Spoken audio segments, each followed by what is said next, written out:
When you're working with styrofoam, don't be afraid of using your table saw and your chop saw. Those edges are not too bad, but if you try to cut them with a razor, it makes a mess. So watch how nicely this does.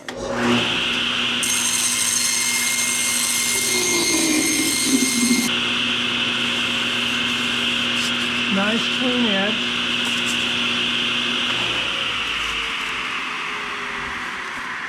And so if I were to now glue something on that, it'll hold really, really well.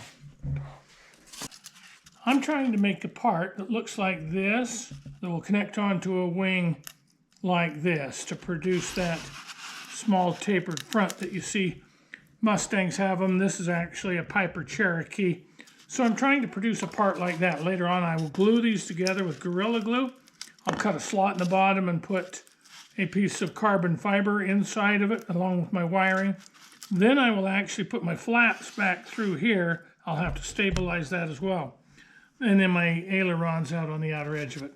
In order to do that, I've had to generate some pieces that look like this. You see how that one was on that side?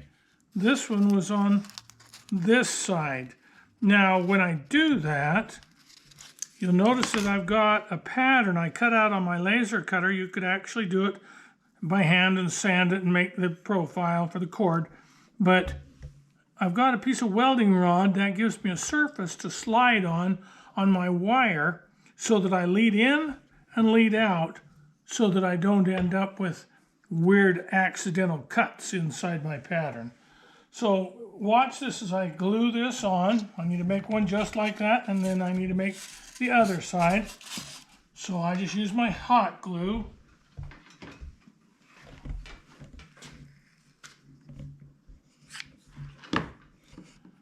And then I need to align the back sides of these and run it right down the center. So my back side is aligned, running straight down the center, and it only takes seconds for those to connect on.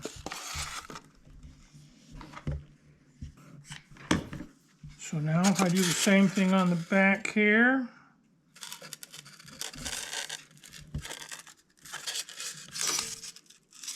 double check, make sure I've got up on the correct sides, and I do. So I've got the correct pieces, and I'm done. Now I can go ahead and cut that, so let's proceed into doing that. You'll notice that I've changed my system for my hot wire. I used to use computer power supplies and a number of other things. Instead, I just went to Amazon and I got one that's got a variable voltage and a variable amperage on it. I can adjust those. When I turn it on, you see it starts to change the voltage and it starts to heat the wire. Once the wire's hot, I'm going to lead in from the small taper and lead out on the big taper. And you just push up, or you can do it on the top. You just have to be patient though. Give yourself a nice even speed. One of the things I've got to remember to do though, I need to taper that, so I'm going to go faster, in this case, on my right side. So now you see that's not too bad.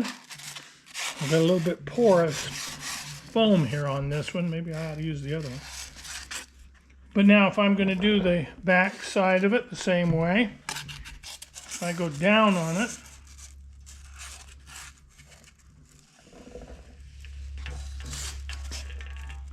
and I want to speed up a little bit on the left side, just be patient with them.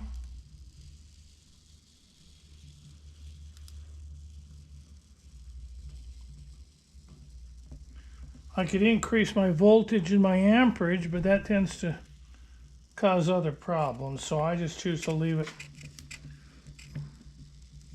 where I'm at. Now you'll notice as it rolls off, it will roll off on that welding rod section. And look at what a nice surface that gives. when I'm done with that now, I can just cut that frame off with my razor knife. And that's relatively smooth. I can actually go over to my sanding board. And that's what I use, is a piece of sanding paper adhered to a flat board. And that one wasn't quite as good, but you also want to take off the sections that are long. That welding rod does create, get the correct one over here, a fat section right in that area that you have to consider. So you look at your part and say, I've got to take it off about right there, cut it off, and the rest can all be sanded. So now with that part, that is actually in really good shape. It does a great job.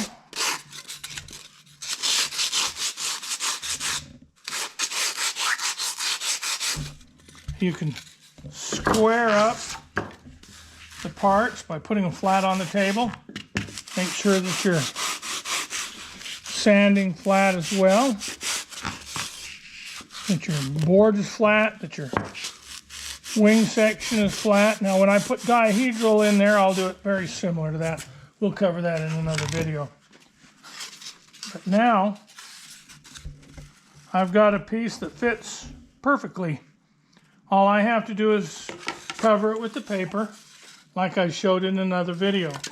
While I'm here, I want to show you something else about the strength of that paper.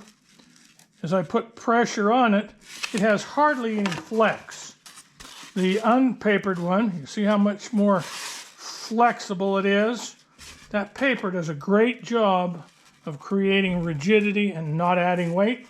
Also makes the surfaces very paintable.